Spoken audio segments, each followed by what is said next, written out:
Meus amados irmãos, a paz do Senhor, seja muito bem-vindo ao nosso canal Família de Propósito. E hoje eu estou passando aqui para lhe dar uma dica de leitura. Sempre que alguém me pergunta qual livro ler, qual livro dar de presente, eu sempre indico o livro Uma Vida com Propósito, do pastor Rick Warren. Essa versão que eu tenho aqui já é uma versão antiga, eles têm uma versão atualizada, mas o conteúdo é o mesmo. O livro Uma Vida com Propósito, do pastor Rick Warren, eu considero uma leitura obrigatória, porque como o próprio autor ele inicia apresentando, ele diz que nós vivemos uma média de 26 a 28 mil dias, dependendo do país que você viva ou dependendo da expectativa de vida do seu país. Então, como você vive essa média de dias, seria inteligente você dedicar 40 dias para descobrir o seu propósito. Porque quando a gente não conhece, não sabe o nosso propósito, nós vivemos uma vida ao léu, uma vida sem sentido. Tem um autor que diz que os dois melhores e mais importantes dias da vida de um ser humano é quando ele nasce e o segundo é quando ele descobre por que nasceu. Então é justamente isso que o livro Uma Vida com Propósito ele propõe mostrar para você qual foi a sua razão de existência, qual é o seu sentido da vida. O livro ele é dividido em 40 capítulos e ele coloca mais 2 capítulos de bônus. E o autor ele recomenda que você leia um capítulo por dia, como se fosse uma meditação, como se fosse um devocional. É claro que a leitura do livro não vai excluir a leitura bíblica, sua leitura bíblica diária. Não, mas ele pode ser como se fosse um devocional. Ele inicia geralmente com um versículo para a meditação, depois uma palavra para a reflexão de algum autor, e ele tem aqui do lado também um QR Code. E nesse QR Code você pode ter uma mensagem do próprio autor do livro, uma mensagem geralmente curta, de alguns minutos, que serve como se fosse um aquecimento daquilo que você vai ver dentro do capítulo. Em seguida, eu vou apresentar como é o cronograma de leitura do livro, os capítulos que ele apresenta, e vou apresentar o primeiro dia, a reflexão do primeiro dia, para que você possa entender mais ou menos a metodologia que o autor ele usa dentro desse texto. Mas, como eu falei, é uma leitura obrigatória. Se você só vai ler um livro esse ano, que esse livro seja Uma Vida com Propósito. Então, meus irmãos, como eu falei, iniciando aqui o livro Uma Vida com Propósito, esse livro também é uma boa dica de leitura para você fazer um clube de leitura, um pequeno estudo, ou aquele encontro em pequenos grupos. Ano passado, se não me falha a memória, nós fizemos essa leitura desse livro com os jovens lá da igreja. E nós fazíamos uma semana de leitura e no final de semana a gente trazia os jovens, reunia os jovens e a gente fazia uma discussão que eles entenderam, os insights que eles tiveram a partir da leitura desse livro. Foi muito interessante e fica a dica, né? O cronograma dele é dividido da seguinte forma. Do dia 1 ao dia 7, ele fala sobre o tema Afinal de Contas, porque estou aqui. Do dia 8 ao dia 14, ele vai para o propósito 1. Você foi planejado para agradar a Deus. Do dia 15 ao dia 21, propósito 2. Você foi formado para fazer parte da família de Deus. Dos dias 22 ao 28, propósito 3. Você foi criado para se tornar semelhante a Cristo. Dos dias 29 ao dia 35, propósito 4. Você foi moldado para servir a Deus. Do dia 36 ao dia 40, propósito 5. Você foi feito para uma missão. E depois tem mais 2 capítulos, ou 2 dias de bônus. Começando no primeiro, afinal de contas, porque estou aqui, ele traz o dia 1, que diz que tudo começa com Deus. O texto para reflexão se encontra em Colossenses, capítulo 1, versículo 16. Pois tudo, absolutamente tudo, acima e abaixo, visível e invisível, tudo começou nele e nele encontra propósito. Ele usa a mensagem, sempre tem esse AM aí, porque a versão que ele costuma usar no livro é a mensagem do pastor Eugene Peterson. Ele também deixa um texto para reflexão. A menos que se admita a existência de Deus, a questão sobre o propósito de vida não tem sentido. Bertrand Russell, ateu. Ele inicia falando: você não é o foco. E ele diz que o propósito da sua vida é muito maior que a realização pessoal, a paz de espírito ou mesmo a felicidade.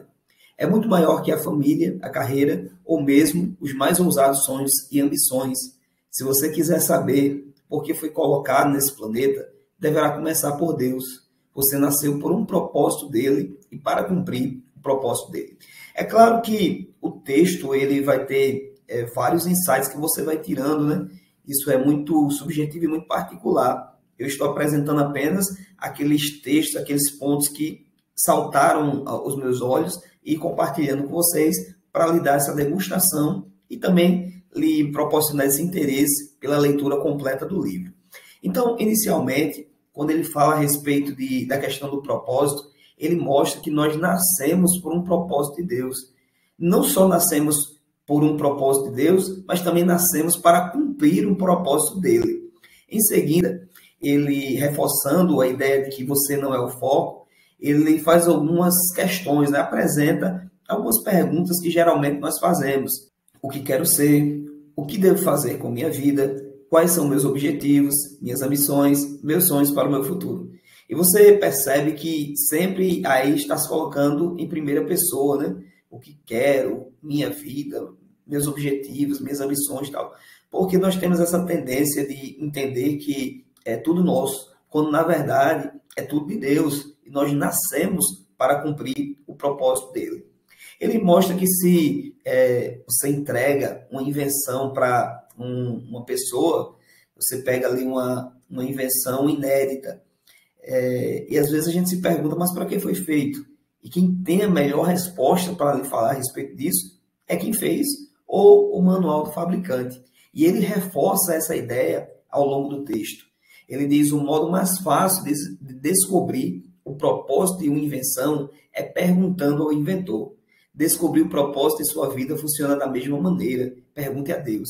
Então, quem sabe, aqui acaba a sua crise existencial, aqui acaba o seu dilema de vida e de sentido, porque a única forma de você entender o seu propósito de vida é saber do autor, é saber do inventor, para que ele fez, para que ele criou você. Então, aqui o autor, ele reforça essa ideia, voltando para o assunto de que nós não somos o foco, mas o foco está em Deus.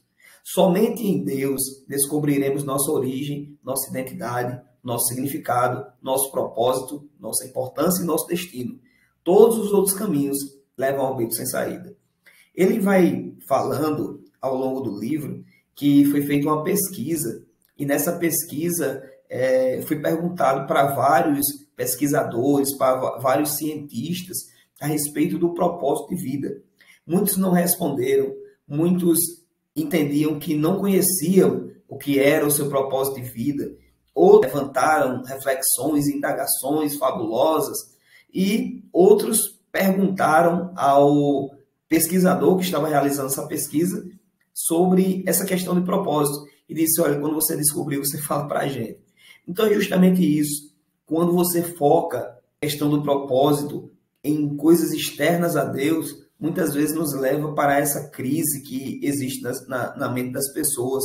Mas o autor, ele mostra que é em Deus que nós descobrimos origem, identidade, significado, etc. Quantas pessoas que não estão vivendo dilemas na sua vida espiritual por não entender a sua identidade em Cristo? E isso é extremamente libertador quando você conhece seu propósito. Ele diz que você pode escolher carreira, cônjuge, passatempos e muitas coisas na vida, mas não pode escolher seu propósito. E é justamente isso, porque o propósito não é algo que você escolhe, o propósito é algo que está dentro de você. E aqui a gente pode usar novamente aquela metáfora que ele usa da criação. Quando você tem um objeto, quando um autor, um criador, ele cria um objeto, ele cria com um propósito. O propósito não foi o objeto que descobriu, mas o propósito está em quem o fez, em quem fez aquele objeto. Então, do mesmo jeito, ele diz que a gente não escolhe o nosso propósito. A gente nasce com esse propósito para cumprir esse propósito. No final, ele deixa um tema para reflexão.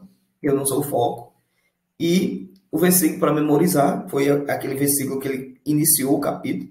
E uma pergunta para meditar. Apesar de todos os argumentos ao meu redor, como posso me lembrar de que a vida é, na verdade, viver para Deus, mas não para mim mesmo? Se você já leu esse livro, deixa aí nos comentários o que é que você achou e também deixe outras dicas de outros livros que a gente pode trazer aqui para a nossa reflexão. Um abraço, fica na paz.